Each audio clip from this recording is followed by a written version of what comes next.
ایک روحانی اور حیرت انگیز انداز میں یہ روایت بیان کی جاتی ہے کہ حضرت علی رضی اللہ عنہ کو رسول کریم صلی اللہ علیہ وسلم کی صحبت میں ایسے علوم اور باطنی حقائق عطا ہوئے جن کی گہرائی عام فہم سے بہت بلند تھی، مگر ان رازوں کا اصل علم صرف اللہ تعالیٰ ہی کے پاس ہے اور انسان اپنی محدود سمجھ کے مطابق ہی اسے پا سکتا ہے۔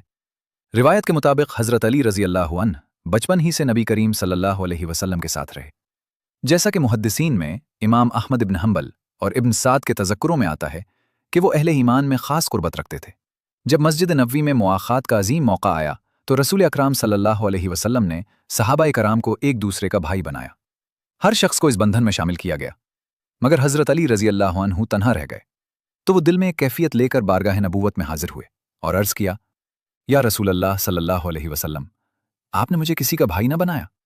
تو رسول کریم صلی اللہ علیہ وسلم نے نہایت محبت سے فرمایا، اے علی، تم میرے بھائی ہو۔ یہ الفاظ سن کر ان کے دل کو تسلی اور عظیم شرف حاصل ہوا۔ ایک اور واقعہ میں بیان کیا جاتا ہے کہ جب وہ نبی صلی اللہ علیہ وسلم کی خدمت میں حاضر ہوئے تو دیکھا کہ آپ صلی اللہ علیہ وسلم بھوک کی شدت سے کمزور حالت میں ہیں۔ حضرت علی رضی اللہ عنہ خاموشی سے وہاں سے نکلے، پھر محنت کی تلاش میں بازار گئے اور ایک شخص کے ساتھ اجرت پر سامان اٹھانے کا معاہدہ کیا۔ سخت محنت کی کبر کے ساتھ کام مکمل کیا اور اپنی اجرت میں کھجوریں حاصل کر کے رسول اکرم صلی اللہ علیہ وسلم کی خدمت میں پیش کی۔ یہ مناظر ان کی وفاداری، محبت اور اطاعت کی ایسی مثال ہیں جو تاریخ میں روشن رہیں گی۔ رسول کریم صلی اللہ علیہ وسلم نے کھجوریں دیکھیں تو ان کے چہرے مبارک پر خوشی کے آثار ظاہر ہوئے، لیکن جلد ہی ان کی نگاہ حضرت علی رضی اللہ عنہ کے زخمی اور خون آلود ہاتھوں پر پڑی تو ان کے دل میں رنج و ملال پیدا ہوا۔ حضرت علی رضی اللہ عنہ نے اپنے ہاتھ چھپانے کی کوشش کی تو رسول اکرم صلی اللہ علیہ وسلم نے نہایت شفقت سے فرمایا، اے علی، تم نے یہ سب میری محبت میں کیا ہے نا؟ پھر فرمایا، قسم ہے اللہ کی، میں بھی تم سے بہت محبت کرتا ہوں۔ اس کے بعد دونوں نے مل کر کھجوریں تناول فرمائیں، مگر رسول کریم صلی اللہ علیہ وسلم بار بار حضرت علی کے زخمی ہاتھوں کی طرف دیکھتے رہے۔ یہ دیکھ کر حضرت علی رضی اللہ عنہ نے ادب سے کھجوروں کی گٹھلیاں رسول اکرم صلی اللہ علیہ وسلم کے سامنے رکھ دیں۔ جب کھجوریں ختم ہو گئیں تو حضرت علی نے عرض کیا، یا رسول اللہ صلی اللہ علیہ وسلم، آپ نے کتنی زیادہ کھجوریں تناول فرمائی ہوں گی؟ تو رسول کریم صلی اللہ علیہ وسلم مسکرا کر فرمانے لگے، اے علی، تم مجھ سے زیادہ بھوکے تھے کیونکہ تم نے کھجوریں گٹھلیوں سمیت کھا لی تھیں۔ اس کے بعد تاریخی بیان شروع ہوتا ہے کہ حضرت علی رضی اللہ عنہ کی ولادت 600 عیسوی میں ہوئی اور ان کا وصال 661 عیسوی میں ہوا، لیکن ہجری حساب سے دیکھا جائے تو وہ ٹھیک 3 سال اس دنیا میں رہے، بالکل اسی عمر کے برابر جو رسول اکرم صلی اللہ علیہ وسلم کی تھی۔ حضرت علی رضی اللہ عنہ نبی کریم صلی اللہ علیہ وسلم کے چچا زاد بھائی تھے اور بعد میں ان کے داماد بھی بنے۔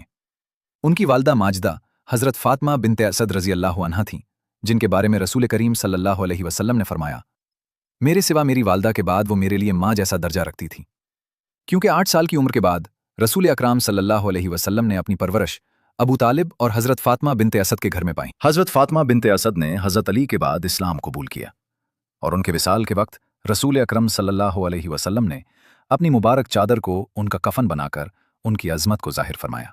حضرت علی کی ولادت کے وقت حضرت فاطمہ بنت اسد انہیں خانہ کعبہ میں لے کر آئیں تاکہ ان کا نام رکھا جائے۔ رسول اکرم صلی اللہ علیہ وسلم نے دریافت فرمایا، اے فاطمہ، تم اس بچے کا کیا نام رکھو گی؟ تو انہوں نے کہا، میں اس کا نام اسد رکھوں گی۔ اس پر رسول کریم صلی اللہ علیہ وسلم نے فرمایا، نہیں، اسے اسد نہ کہو، بلکہ اس کا نام علی رکھو۔ یوں ان کا نام خود رسول اکرم صلی اللہ علیہ وسلم نے رکھا۔ ان کی کنیت ابو تراب مشہور ہوئی۔ ان کے والد ابو طالب رسول اکرم صلی اللہ علیہ وسلم کے چچا تھے، اور جب حضرت علی رضی اللہ عنہ 5 سال کے تھے تو مکہ میں شدید قحط اور خشک سالی آ گئی۔ ان سخت حالات میں رسول اکرم صلی اللہ علیہ وسلم نے حضرت خدیجہ رضی اللہ عنہا سے گفتگو فرمائی تاکہ اپنے چچا ابو طالب کا بوجھ کم کیا جا سکے۔ آپ صلی اللہ علیہ وسلم نے فرمایا، خدیجہ، دیکھو، ابو طالب نے ہمارے ساتھ بہت احسانات کیے ہیں اور ہماری بہت مدد کی ہے، لیکن اب وہ عمر رسیدہ ہو چکے ہیں اور مکہ شدید قحط کا شکار ہے، اور پھر میں ابو طالب کے پاس جاتا ہوں اور ہم ان کے بچوں میں سے ایک کو اپنے پاس لے لیں گے اور میرے چچا عباس ایک اور بچے کو اپنی کفالت میں لے لیں گے۔ حضرت خدیجہ رضی اللہ عنہا نے اس تجویز کو قبول فرمایا اور بعد میں وہ دونوں ابو طالب کے پاس تشریف لے گئے۔ اس پیشکش کے جواب میں ابو طالب نے فرمایا، عقیل میرے پاس رہنے دو، کیونکہ عقیل بینا نہ تھے اور ابو طالب نہیں چاہتے تھے کہ رسول اکرم صلی اللہ علیہ وسلم اور ان کی زوجہ پر مزید بوجھ پڑے۔ حضرت عباس رضی اللہ عنہ نے जाफ़र को अपनी कफ़ालत में ले लिया और रसूल अकरम सल्लल्लाहु अलैहि वसल्लम ने हज़रत अली रज़ी अल्लाह अन्हु को अपनी निगरानी में ले लिया और उनकी जिम्मेदारी कबूल फरमा ली। यूं 5 साल की उम्र में हज़रत अली रज़ी अल्लाह अन्हु रसूल करीम सल्लल्लाहु अलैहि वसल्लम के घर तशरीफ़ ले आए। उनका बचपन इसी पाकीज़ा घर में गुजरा जहां खुद नबी करीम सल्लल्लाहु अलैहि वसल्लम ने अपनी ज़िंदगी का इब्तिदाई हिस्सा गुजारा था। दोनों हज़रत अबू तालिब को अपने बाप और रहनुमा की तरह समझते थे और हज़रत फ़ातिमा बिन्ते असद रज़ी अल्लाह अन्हा को अपनी माँ का दर्जा देते थे। यही मुबारक घरेलू माहौल हज़रत अली रज़ी अल्लाह अन्हु की शख्सियत और फ़िक्र की तश्कील में बुनियादी किरदार बन गया।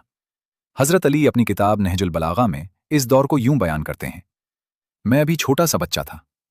मोहम्मद सल्लल्लाहु अलैहि वसल्लम मुझे सीने से लगा लेते, अपने करीब बिठाते, अपनी खुशबू से मुझे मुअत्तर करते और कभी पहले खुद खाना चबाकर मेरे मुंह में डालते। मैं उनके पीछे ऐसे चलता जैसे ऊँटनी का बच्चा अपनी माँ के पीछे चलता है। हर रोज़ वो मुझे अखलाक़ हसना की एक नई बात सिखाते और उस पर अमल का हुक्म देते। हर साल वो गारे हिरा में इबादत के लिए तशरीफ़ ले जाते और मैं उनकी तन्हाइयों का मुशाहिदा करता। जो कुछ मैं देखता था वो दूसरों की नज़र से पोशीदा था। एक और रिवायत के मुताबिक रसूल अकरम सल्लल्लाहु अलैहि वसल्लम हज़रत अली रज़ी अल्लाह अन्हु को अपने कांधों पर बिठाकर मक्का के पहाड़ों, वादियों और गलियों में घुमाया करते थे। ये क़ुर्बत और मोहब्बत के ख़ास लम्हात हज़रत अली की ज़िंदगी पर गहरा असर छोड़ गए और उनकी रूहानी तरबियत में अहम किरदार अदा किया। जब नबी करीम सल्लल्लाहु अलैहि वसल्लम को नबूवत अता हुई तो हज़रत अली रज़ी अल्लाह अन्हु की उम्र तकरीबन 10 साल थी। एक दिन उन्होंने देखा कि रसूल अकरम सल्लल्लाहु अलैहि वसल्लम और हज़रत खदीजा रज़ी अल्लाह अन्हा घर में नमाज अदा कर रहे हैं, तो पूछा, या मोहम्मद, आप ये क्या कर रहे हैं? रसूल अकरम सल्लल्लाहु अलैहि वसल्लम ने उन्हें ईमान और अल्लाह ताला की मारिफत की दावत दी।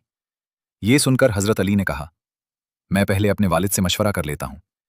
लेकिन रास्ते में ही उनके दिल में ख्याल आया कि जब अल्लाह ने मुझे पैदा करते वक्त मेरे वालिद से मशवरा नहीं लिया तो फिर मैं इबादत इलाही के लिए अपने वालिद से क्यों मशवरा लूं? सुभान अल्लाह! एक 10 साला बच्चे की ऐसी फिक्री बुलंदी और यकीन कामिल यकीनन हैरत अंगेज है। बादज़ां हज़रत अली रज़ी अल्लाह अन्हु दोबारा रसूल अकरम सल्लल्लाहु अलैहि वसल्लम की खिदमत में हाजिर हुए और अर्ज़ किया, या मोहम्मद, क्या आप मुझे एक मरतबा फिर इस बात की वजाहत फरमा सकते हैं?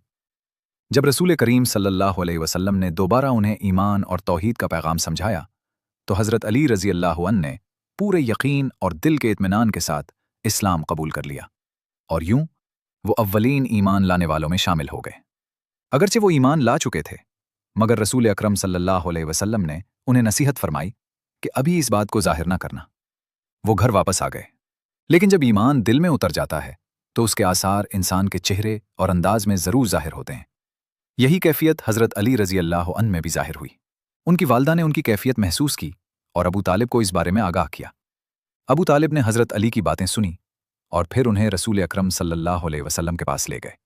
वहाँ नबी करीम सल्लल्लाहु अलैहि वसल्लम ने अबू तालिब को भी इस्लाम की दावत देते हुए फरमाया, ऐ मेरे चचा, इस दीन इस्लाम को कबूल फरमा लीजिए। अबू तालिब ने जवाब दिया, अगर मैं ईमान ले आऊं तो कुरैश के सरदार मेरे बारे में क्या कहेंगे? लेकिन साथ ही उन्होंने ये भी कहा कि मैं जानता हूं कि आप हक पर हैं। जब उनके दूसरे बेटे हज़रत जाफ़र रज़ी अल्लाह अन्हु ने भी इस्लाम कबूल किया तो अबू तालिब ने कहा, तुमने दुरुस्त फैसला किया है, मैं हमेशा तुम्हारा साथ दूंगा। वो अपनी पूरी जिंदगी अहले ईमान के मजबूत हिमायती रहे और अपने बेटों को ये नसीहत भी करते रहे कि मोहम्मद सल्लल्लाहु अलैहि वसल्लम का साथ कभी न छोड़ना, वो तुम्हें कभी गुमराही की तरफ नहीं ले जाएंगे। और फिर यूं वो रसूल अकरम सल्लल्लाहु अलैहि वसल्लम के वफादार मुहाफिजों में शुमार हुए।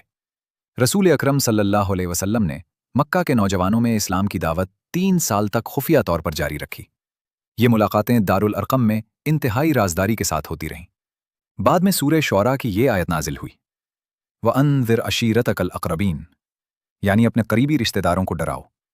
रसूल अकरम सल्लल्लाहु अलैहि वसल्लम ने ये पैगाम अपनी फुफ्फियों के साथ शेयर फरमाया। उन्होंने मशवरा दिया कि या रसूल अल्लाह, सब रिश्तेदारों को खाने पर बुलाइए और वहाँ दावत दीन बयान फरमा दीजिए। चुनाचे नबी करीम सल्लल्लाहु अलैहि वसल्लम ने अपने तमाम चचा, फुफ्फियों और करीबी रिश्तेदारों को खाने पर दावत दी। जैसे ही आप सल्लल्लाहु अलैहि वसल्लम गुफ्तगू फरमाने लगे तो अबू लहब ने बात काटते हुए कहा, अगर तुम हमें दीन और नबूवत की बातें सुनाने वाले हो तो हमारा वक्त ज़ाया न करो। पहली मजलिस अबू लहब की रुकावट के बायस मुकम्मल न हो सकी। चुनाचे रसूल अकरम सल्लल्लाहु अलैहि वसल्लम ने एक मरतबा फिर अपने अहले ख़ानदान को खाने पर दावत दी। इस मरतबा आप सल्लल्लाहु अलैहि वसल्लम ने गुफ्तगू का आगाज़ अबू लहब के बोलने से पहले ही फरमा दिया। आप सल्लल्लाहु अलैहि वसल्लम ने पूछा, तुम में से कौन है जो अल्लाह के रास्ते में मेरी मदद करेगा? ये सवाल एक मर्तबा किया गया, मगर किसी ने हाथ ना उठाया। फिर हज़रत अली रज़ी अल्लाह अन्हु, जो उस वक्त मेहमानों को मशरूब पेश कर रहे थे, आगे बढ़े और अर्ज़ किया, मैं हाजिर हूं या रसूल अल्लाह सल्लल्लाहु अलैहि वसल्लम। रसूल अकरम सल्लल्लाहु अलैहि वसल्लम ने दोबारा फरमाया, कौन है जो अल्लाह के रास्ते में मेरा साथ देगा? इस बार भी दस्तरखान पर खामोशी छा गई और 13 साला हज़रत अली रज़ी अल्लाह अन्हु ने निहायत जुरात के साथ फिर अर्ज़ किया, मैं हाजिर हूं या रसूल अल्लाह सल्लल्लाहु अलैहि वसल्लम।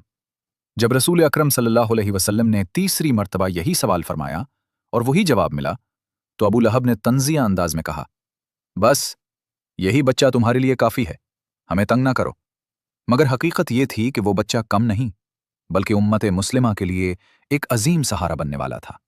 हज़रत अली रज़ी अल्लाह अन्हु का वही अहद वफ़ा पूरी जिंदगी कायम रहा। वो बार बार कहते रहे, मैं हाजिर हूं या रसूलुल्लाह सल्लल्लाहु अलैहि वसल्लम, और यूं वो हमेशा नबी करीम सल्लल्लाहु अलैहि वसल्लम के साथ साया बनकर खड़े रहे, और इसी निस्बत से उन्हें अजीम शर्फ क़ुर्ब हासिल हुआ। बाद अज़ां हज़रत अबू ज़र अल-ग़िफ़ारी रज़ी अल्लाह अन्हु का जिक्र आता है कि जब उन्हें मक्का में ऐलान नबूवत की खबर पहुंची, तो वो शहर मक्का पहुंचे और 1 महीने तक सिर्फ जमजम के पानी पर गुजारा किया। आम तौर पर इतने अरसे में इंसान कमज़ोर हो जाता है, मगर जमजम की बरकत से उनकी कैफियत मुख्तलिफ बयान की जाती है। वो मक्का में 1 माह तक हालात का जायजा लेते रहे और उनकी अजीब कैफियत को हज़रत अली रज़ी अल्लाह अन्हु ने महसूस किया, जो उस वक्त 13 या 14 साल के थे। हज़रत अली उनके करीब गए और फरमाया, आप ज़रूर मुसाफिर मालूम होते हैं, आइए मैं आपको अबू तालिब के घर ले चलता हूं। हज़रत अली ने उनकी मेज़बानी 3 दिन तक की, फिर उनसे मकसद दरियाफ्त किया। हज़रत अबू ज़र ने बताया, मैं नबूवत के बारे में सुनकर आया हूं, हकीकत जानना चाहता हूं, और अगर ये हक है तो ईमान लाना चाहता हूं। ये सुनकर हज़रत अली उन्हें दारुल अरकम ले गए और रसूल अकरम सल्लल्लाहु अलैहि वसल्लम की बारगाह में हाजिर किया। वहां हज़रत अबू ज़र अल-ग़िफ़ारी रज़ी अल्लाह अन्हु ने नूरानी काफ़िला ईमान में शमूलियत इख्तियार की। बाद में उनकी ज़िंदगी में जब भी हज़रत अली का जिक्र आता, तो उनके दिल पर गहरा असर होता, क्योंकि हिदायत की तरफ ले जाने वाले की कद्र और शुक्र इंसान के दिल में हमेशा जिंदा रहता है, और यही वफादारी और एहसान शनासी के अजीम असबाक हैं जिन पर गौर व फिक्र जरूरी है। हिजरत 13 तवील साल मक्का मुकर्रमा में मुसलमानों ने जुल्म व सितम, बाइकॉट और सख्त अजियतों को बर्दाश्त किया। आखिरकार हिजरत का वक्त आ पहुंचा। उस रात मक्का की गलियों में एक अजीब सा सन्नाटा छाया हुआ था। आसमान पर सितारे चमक रहे थे और चांद अपनी चांदनी से अंधेरे पर गोया एक पर्दा डाल रहा था। बज़ाहिर ये सुकून था, मगर हकीकत में तकदीर अपना फैसला लिख रही थी। रसूल अकरम सल्लल्लाहु अलैहि वसल्लम को मुशरिकीन कुरैश की इस खतरनाक साजिश का इल्म था कि वो सुबह के वक्त आप सल्लल्लाहु अलैहि वसल्लम को शहीद करने का मंसूबा बना चुके हैं, मगर वो इस हकीकत से बेखबर थे कि जब वो तदबीर कर रहे थे तो अल्लाह ताला बेहतरीन तदबीर करने वाला है। इसी रात हज़रत अली रज़ी अल्लाह अन्हु ने बेमिसाल शुजात और कुर्बानी की मिसाल कायम की। तकरीबन 23 साल की उम्र में उन्होंने अपनी जान को खतरे में डालकर नबी करीम सल्लल्लाहु अलैहि वसल्लम की हिफाजत और मिशन के तसलसल को यकीनी बनाया। बहुत से सहाबा कराम पहले ही मदीना मुनव्वरा हिजरत कर चुके थे और अब वक्त था कि रसूल अकरम सल्लल्लाहु अलैहि वसल्लम भी रवाना हों। मगर इस मौके पर एक ऐसे बहादुर की जरूरत थी जो आप सल्लल्लाहु अलैहि वसल्लम के बिस्तर पर लेटकर दुश्मनों को ये गुमान दे कि आप अभी घर में मौजूद हैं। रसूल अकरम सल्लल्लाहु अलैहि वसल्लम ने ये अजीम जिम्मेदारी हज़रत अली के सुपुर्द फरमाई और इरशाद फरमाया, ए अली, तुम मेरे बिस्तर पर लेटोगे। हज़रत अली रज़ी अल्लाह अन्हु ने कामिल ईमान के साथ जवाब दिया, लब्बैक या रसूल अल्लाह सल्लल्लाहु अलैहि वसल्लम, और इसके सिवा कुछ न कहा, क्योंकि उनका तवक्कुल मुकम्मल तौर पर अल्लाह पर था। घर के बाहर मक्का के माहिर तलवारबाज और कातिल घात लगाए खड़े थे, मगर शदीद खतरे के बावजूद हज़रत अली रसूल अकरम सल्लल्लाहु अलैहि वसल्लम के बिस्तर पर लेट गए ताकि दुश्मनों को धोखे दिया जा सके। रात के आखिरी हिस्से में रसूल अकरम सल्लल्लाहु अलैहि वसल्लम खामोशी से घर से निकले और एक मुट्ठी मिट्टी उठाकर उन घात लगाए हुए लोगों की तरफ फेंकी, गोया आप सल्लल्लाहु अलैहि वसल्लम पर गैबी पर्दा डाल दिया गया हो और वो आपकी रवानगी को महसूस न कर सके। इस तरह नबी करीम सल्लल्लाहु अलैहि वसल्लम बगैर देखे जा चुके थे और आपने यथरब, जो बाद में मदीने मुनव्वरा कहलाया, की तरफ अपना मुबारक सफ़र शुरू फरमाया। जब वो हमलावर घर में दाखिल हुए तो हैरान रह गए कि बिस्तर पर रसूल अकरम सल्लल्लाहु अलैहि वसल्लम नहीं, बल्कि हज़रत अली रज़ी अल्लाह अन्हु मौजूद हैं। वो नाकामी और जिल्लत के साथ वापस लौट गए। हज़रत अली की ये बेमिसाल कुर्बानी रसूल अकरम सल्लल्लाहु अलैहि वसल्लम की सलामती और इस्लाम के पैगाम के फैलाव का जरिया बनी। बरसों बाद हज़रत अली रज़ी अल्लाह अन्हु से कूफा में पूछा गया, ए अली, उस रात आप कैसे इत्मीनान से सोए थे जबकि दरवाजे पर तलवारें थीं? तो उन्होंने फरमाया, कसम है अल्लाह की, अब मेरी उम्र 50 से ज़ायद हो चुकी है, मगर मैं आज भी उस रात की नींद की ख्वाहिश रखता हूँ। सुभान अल्लाह। नबी करीम सल्लल्लाहु अलैहि वसल्लम ने हज़रत अली रज़ी अल्लाह अन्हु को उस अजीम और अहम जिम्मेदारी पर इसलिए भी मुकर्रर फरमाया ताकि उन अमानतों को उनके असल मालिकान तक पहुंचाया जा सके जो अहले कुरैश ने रसूल अकरम सल्लल्लाहु अलैहि वसल्लम के पास बतौर अमानत रखवाई थी। उनमें बाज़ वो लोग भी शामिल थे जो बाद में साजिश करने वालों में थे, मगर अमानतदारी के उसूल के तहत हिजरत से पहले उन तमाम अशिया की वापसी ज़रूरी थी। चुनांचे हज़रत अली रज़ी अल्लाह अन्हु ने सुबह होने तक तमाम अमानतें उनके हकीकी मालिकान तक पहुंचा दी और उस अजीम फ़र्ज़ को बखूबी अंजाम दिया। फिर रसूल अकरम सल्लल्लाहु अलैहि वसल्लम के बाद मदीने मुनव्वरा की तरफ रवाना हुए। ये वाक़या कुर्बानी, अमानत और इलाही हिफाजत की एक रोशन मिसाल है जो इस्लाम के इब्तिदाई दौर की मजबूत बुनियादों को ज़ाहिर करता है। ग़ज़वा बदर सन 2 हिजरी इस्लामी तारीख़ का पहला बड़ा मार्का था। अरब के दस्तूर के मुताबिक जंग से पहले मशहूर जंगजू 3 के मुकाबले में 3 की शक्ल में मुबारज़त के लिए निकलते थे। बदर के मैदान में कुरैश मक्का ने बनु उमैया के 3 नामवर सूरमाओं उतबा, शैबा और वलीद को मुकाबले के लिए भेजा। इब्तिदा में रसूल अकरम सल्लल्लाहु अलैहि वसल्लम ने उनके मुकाबले के लिए अंसार के 3 अफराद को भेजा, मगर कुरैश ने यह कहकर इनकार कर दिया कि हम मदीना के किसानों से नहीं लड़ेंगे। इस पर नबी करीम सल्लल्लाहु अलैहि वसल्लम ने अपने करीबी रिश्तेदारों में से 3 जलीलुल क़द्र मुजाहिदीन को आगे भेजा, हज़रत हमज़ा, हज़रत अली रज़ी अल्लाह अन्हु और हज़रत उबैदा रज़ी अल्लाह अन्हु। हज़रत हमज़ा ने उतबा का मुकाबला किया और उसे शिकस्त दी। हज़रत अली ने वलीद का मुकाबला किया और उसे वासिले जहन्नम किया, जबकि हज़रत उबैदा ने शैबा का मुकाबला किया, मगर उनकी टांग शदीद ज़ख्मी हो गई। अगरचे वो बाद में ज़ख्मों की ताब ना लाकर शहीद हो गए और बदर के 14वें शहीद करार पाए, लेकिन इस इब्तिदाई मार्के में मुसलमानों को अजीम फतह हासिल हुई। इस मकाम पर एक अहम नुक्ता समझना ज़रूरी है कि बाद के अदवार में हज़रत अली रज़ी अल्लाह अन्हु की ज़िंदगी के हालात को समझने के लिए ये पस मंज़र अहम है। बदर के दिन हज़रत अली के हाथों कुरैश के तकरीबन 20 अफराद मारे गए। बाज़ रिवायात में उनकी शिद्दत शुजाअत को उस अंदाज से बयान किया जाता है कि गोया उनके मुकाबले में आने वाले दुश्मन इस तरह गिरते थे जैसे दरख्त से फल गिरता है। बाद के बरसों में कुछ कुरैश ने इस्लाम कबूल कर लिया, मगर उनमें बाज़ ऐसे भी थे जिनके वालदैन बदर में हज़रत अली के हाथों मारे गए थे। यही पस मंज़र आगे चलकर बाज़ सियासी और फ़िक्री इख्तलाफात में असरअंदाज हुआ और हज़रत अली रज़ी अल्लाह अन्हु को अपने दौरे खिलाफत में मुख्तलिफ चैलेंजेस का सामना करना पड़ा। इस तरह तारीख़ी वाक़यात का ये पहलू उन हालात को समझने में मदद देता है जिनसे हज़रत अली की क़यादत का दौर गुजरा। ये जिस अंदाज से बयान की जाती है वो ज़्यादातर सूफियाना हिकायात और अलामती रवायतों से ताल्लुक़ रखती है। तारीख़ी और मुस्तनद हदीसी मसादिर में इसकी इस शक्ल में कोई मजबूत सनद मौजूद नहीं मिलती। ख़ास तौर पर राज़ों को कुएं में डालना, कुएं का पानी बन जाना और बांसरी का पैदा होना, ये सब अदबी और रूहानी तमसीलात हैं, ना कि मुस्तनद तारीख़ी वाक़यात। एक दिन जब रसूल अकरम सल्लल्लाहु अलैहि वसल्लम और हज़रत अली रज़ी अल्लाह अन्हु उस इलाक़े से गुजरे जहाँ उसने की आवाज़ की बाज़गश्त सुनाई देती थी, तो नबी करीम सल्लल्लाहु अलैहि वसल्लम ने जानवरों के अजीब तर्ज़ अमल और उस पुरअसरार आवाज़ के मंबा को महसूस फरमाया। आप सल्लल्लाहु अलैहि वसल्लम ने हज़रत अली की तरफ मुतवज्जे होकर फरमाया, ए अली, मेरे चचाज़ाद, क्या तुमने वो राज किसी और पर ज़ाहिर कर दिया है? उस पर हज़रत अली रज़ी अल्लाह अन्हु ने निहायत आजिज़ी और सच्चाई के साथ अर्ज़ किया, या रसूल अल्लाह सल्लल्लाहु अलैहि वसल्लम, उस दिन मैं अपने दिल में मौजूद इस राज का बोझ मज़ीद बर्दाश्त न कर सका। आपके अता करदा अमानत कलाम की गूंज मेरे दिल और रूह में तूफ़ान बन गई, यहाँ तक कि मैं अपनी महबूब ज़ौजा हज़रत फ़ातिमा रज़ी अल्लाह अन्हा से भी कुछ न कह सका। कई दिन बेख़ाबी और बेचैनी में मुब्तला रहा। फिर इस इस्तराब के आलम में मदीना से निकलकर सुनसान सहरा की तरफ चल पड़ा। चलते चलते एक वीरान और खुश कुएं तक पहुंच गया। मैंने उसके किनारे झुककर गोया तन्हाई से हम कलाम होकर कहा, ए कुएं, रसूल अकरम सल्लल्लाहु अलैहि वसल्लम ने मुझसे ऐसा ऐसा फरमाया है। जैसे ही मैंने ये अल्फाज अदा किए तो मेरे दिल का बोझ कुछ हल्का हो गया। उसके बाद नबी करीम सल्लल्लाहु अलैहि वसल्लम ने उसकी तरफ रहमत व हिकमत से देखा और फरमाया, ए अली, क्या तुम जानते हो कि ये जानवर खाना पीना क्यों छोड़ देते हैं? ये इस राज की तासीर है। वो इस कैफियत को महसूस करते हैं और उनकी फितरत बदल जाती है। फिर आप सल्लल्लाहु अलैहि वसल्लम ने फरमाया, ये सरकंडा उस अमानत को महफूज रखेगा जो तुम्हारे दिल में रखी गई, मगर इसके असरार सिर्फ वही समझ सकेंगे जिनके दिल तलब हक से रोशन हों। ये बातें गोया उस नेकी रूहानी तासीर की तरफ इशारा थीं। बाद में हज़रत मौलाना जलालुद्दीन रूमी रहमतुल्लाह अलैह ने अपनी मसनवी में भी इसी मफ़हूम की तरफ इशारा करते हुए फरमाया कि राज दूर नहीं, वो तो हमारे करीब ही है, मगर देखने वाली आंख और सुनने वाला दिल चाहिए।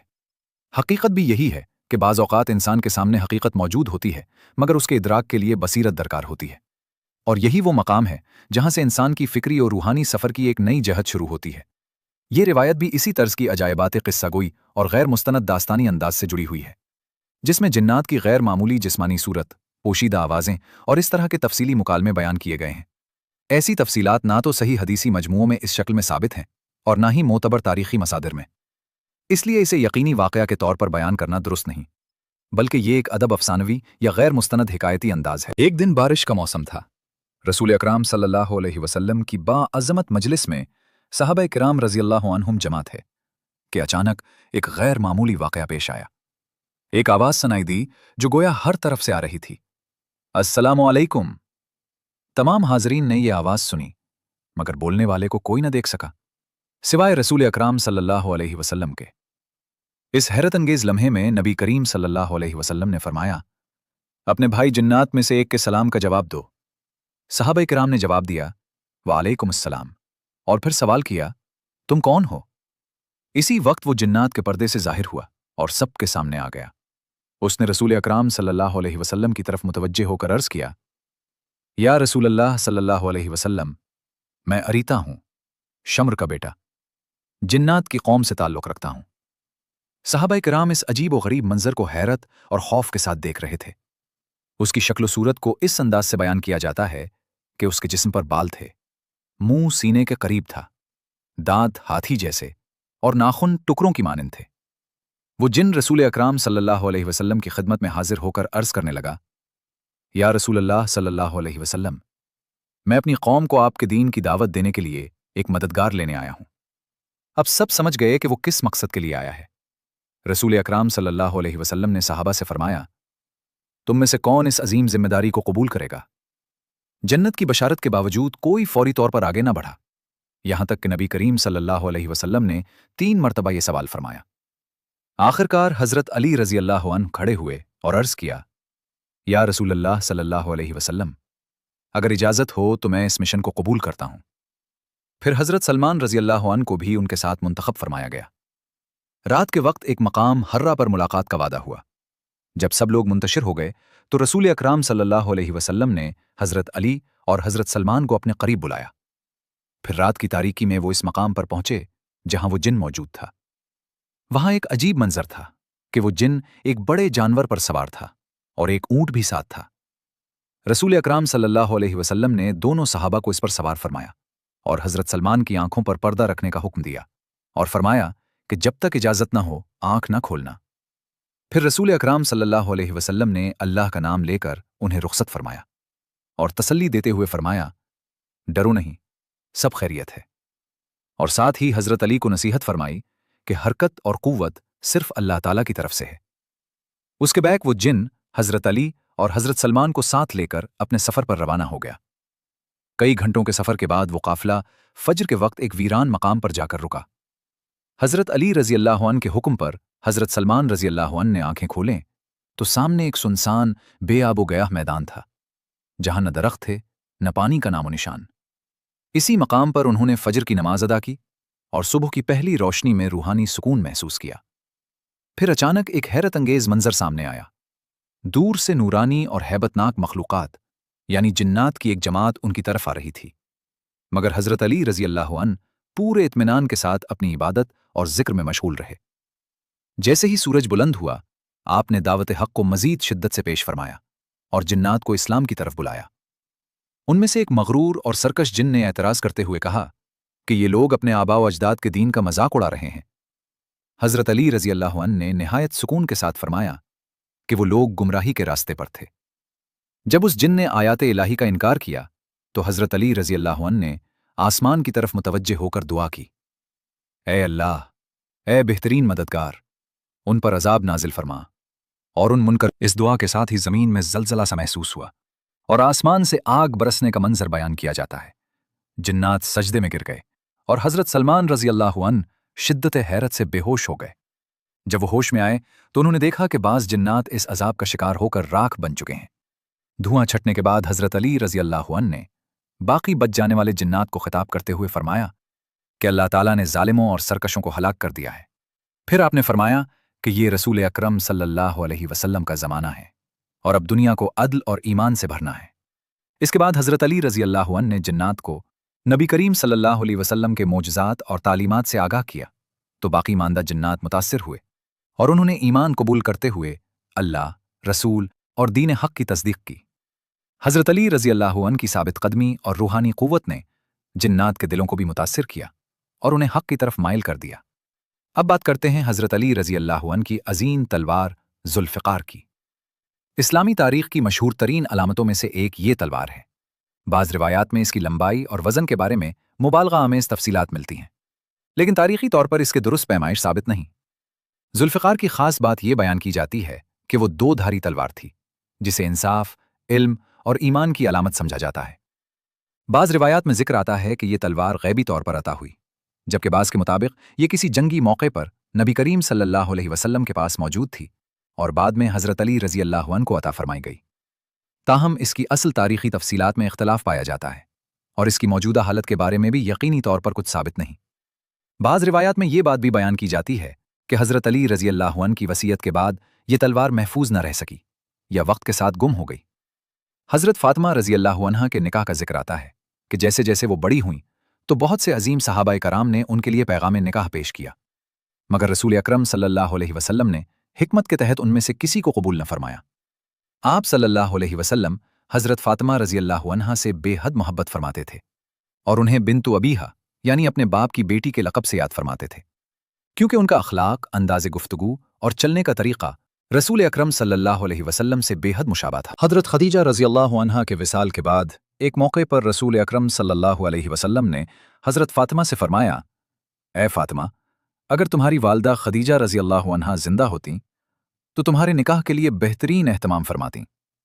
हज़रत फ़ातिमा रज़ी अल्लाह अन्हा ने अर्ज़ किया, या रसूल अल्लाह सल्लल्लाहु अलैहि वसल्लम, जो अखलाक आपने मुझे सिखाए हैं वही मेरे लिए सबसे बेहतरीन मोहर है।